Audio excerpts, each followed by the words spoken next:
नमस्कार दोस्तों, मैं हूं डॉक्टर बेड़ुदर रोतिया। आप सभी का हमारे channel law order and civil rights में स्वागत है, अभिनंदन है।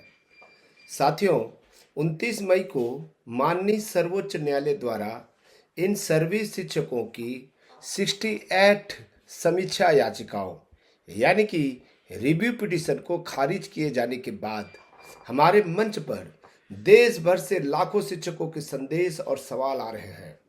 हाल ही में एक शिक्षक साथी ने मुझे एक ऑडियो संदेश भेजकर अत्यंत महत्वपूर्ण विधिक प्रश्न पूछा है। उनका सवाल है कि क्या सर, 29 मई के फैसले के बाद क्या अब हम सुप्रीम कोर्ट में क्यूरेटिव पिटीशन दायर कर सकते हैं? क्या मैं व्यक्तिगत रूप से या हमारे जैसे नए शिक्षक जो पुराने केस में पक्षकार नहीं थे, वे भी इसे दायर कर सकते हैं? और इसकी सही कानूनी प्रक्रिया क्या है? 29 मई 2026 को स्टेट विषय को लेकर सुप्रीम कोर्ट का जो आदेश आया है वही आदेश सजल देव वर्सेस त्रिपुरा केस में भी कायम रहेगा, क्योंकि अब तक हमारे वकीलों ने आरटी एक्ट 2009 के अधिनियम एवं 2017 के अधिनियम को कोर्ट में पूरी तरह से स्पष्ट ही नहीं किया है। 2009 और 2017 का आरटीए का अधिनियम में यह स्पष्ट है कि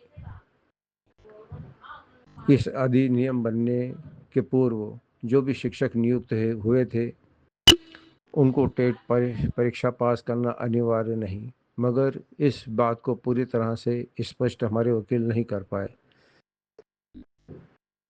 अब जो एक रास्ता बचा है जिसे हम कहते हैं क्यूरेटिव पिटीशन, तो क्या ये क्यूरेटिव पिटीशन कौन दाखिल कर सकता है?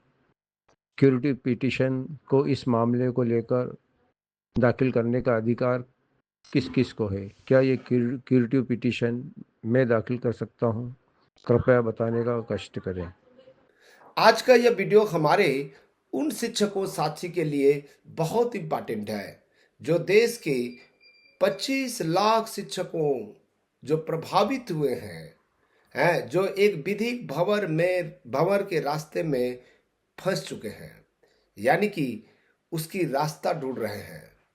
आज एक विधिक प्राध्यापक होने के नाते हम भारत के संविधान के तहत न्याय के इस अंतिम और असाधारण रास्ते पर संपूर्ण वैधानिक विश्लेषण है को हम यहाँ पर आपके सामने में रखेंगे।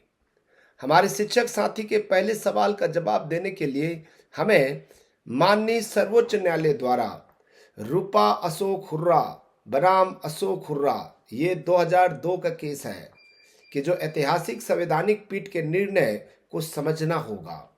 यानी केस में सुप्रीम कोर्ट ने पहली बार क्यूरेटिव पिटीशन यानी कि उपचारात्मक याचिका की अवधारणा को जन्म दिया था। दोस्तों, याद रखिएगा, विधिक सिद्धांतों के अनुसार इसे कौन दायर कर सकता है? याद रखिए इस बात को भी। इसके दो मुख्य पहलू हैं। पहला, एक सामान्य नियम है। क्यूरेटिव पिटीशन दायर करने का सबसे पहला अधिकार केवल उन्हीं व्यक्तियों या शिक्षक संघों का होता है जो मूल मामले में शामिल थे और जिनकी पुनर्विचार याचिका यानी कि रिव्यू पिटीशन 29 मई को खारिज हुई है, वो इस पिटीशन को दायर कर सकते हैं। दूसरा, याद रखिएगा कि क्या वे शिक्षक भी इसे दायर कर सकते हैं जो पुराने केस में पक्षकार नहीं थे? इसका विधिक जवाब है हाँ, बिल्कुल कर सकते हैं। यदि देश के इन सर्विस शिक्षक जो मूल केस का हिस्सा नहीं बन पाए थे, लेकिन सुप्रीम कोर्ट के इस निर्णय से उनके विधिक और मौलिक अधिकार जैसे संविधान के अनुच्छेद 21 आजीविका का अधिकार पर सीधा और घातक प्रभाव पड़ रहा है, तो वे सीधे क्यूरेटिव पिटीशन में सह याचिकाकर्ता बन सकते हैं। या सुप्रीम कोर्ट से लीव टू फाइल यानी याचिका दायर करने की विशेष विधिक अनुमति मांग सकते हैं। कानून किसी भी प्रभावित व्यक्ति को न्याय के अंतिम दरवाजे पर आने से नहीं रोकता। अब हमारे शिक्षक साथी के दूसरे सवाल पर आते हैं कि यह कैसे की जाती है। साथियों, आपको यह समझना होगा कि क्यूरेटिव पिटीशन कोई सामान्य याचिका या अपील नहीं है। यह न्याय पाने का देश का अंतिम और असाधारण विधिक मार्ग है। इसलिए इसकी प्रक्रिया अत्यंत जटिल और सख्त बनाई गई है ताकि कोर्ट का समय नष्ट न हो। इसके 3 मुख्य चरण होते हैं। पहला है सीनियर एडवोकेट का प्रमाण पत्र। आप इसे सीधे रजिस्ट्री में जमा नहीं कर सकते। इसके लिए आपको सुप्रीम कोर्ट के किसी नामित वरिष्ठ अधिवक्ता यानी कि सीनियर एडवोकेट के पास जाना होगा। वह वरिष्ठ वकील पूरे केस का बारीकी से अध्ययन करेगा और अपने लेटर हेड पर एक लिखित सर्टिफिकेट जारी करेगा कि इस मामले में न्यायालय द्वारा प्राकृतिक न्याय के सिद्धांतों का गंभीर उल्लंघन हुआ है, जिसके कारण घोर विधिक अन्याय हुआ है और यानी कि ये तीसरा प्रक्रिया है। यदि जजों की बहुसंख्या संतुष्ट हो जाती है तभी इस याचिका को स्वीकार किया जाता है और इसके बाद ही इसे खुली अदालत में वकीलों की नियमित बहस के लिए लिस्ट किया जाता है। अब ये क्यूरेटिव पिटीशन यदि स्वीकार हो जाती है तब क्या होगा? ठीक है, एक विधि के प्रोफेसर होने के नाते मैं आपको यह भी स्पष्ट कर दूं कि सुप्रीम कोर्ट किन आधारों पर क्यूरेटिव पिटीशन को स्वीकार करता है। इसके केवल 2 ही मुख्य विधिक आधार है, याद रखिएगा, ये स्ट्रिक्ट ग्राउंड है। पहला है प्राकृतिक न्याय का उल्लंघन हुआ हो।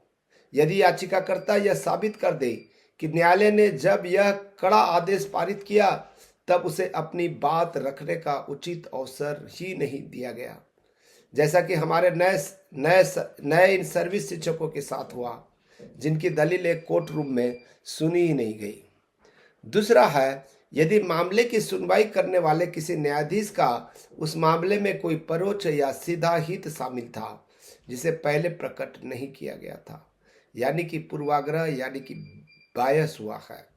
इन सर्विस शिक्षकों के मामले में प्राकृतिक न्याय का उल्लंघन सबसे मजबूत आधार बन सकता है, क्योंकि देश के 25 लाख शिक्षकों के बुढ़ापे के सहारे यानी पुरानी पेंशन, ओपीएस और आजीविका को प्रभावित करने वाले इस कानून पर कई पक्षों को अपनी बात विस्तार से रखने का समय नहीं मिला।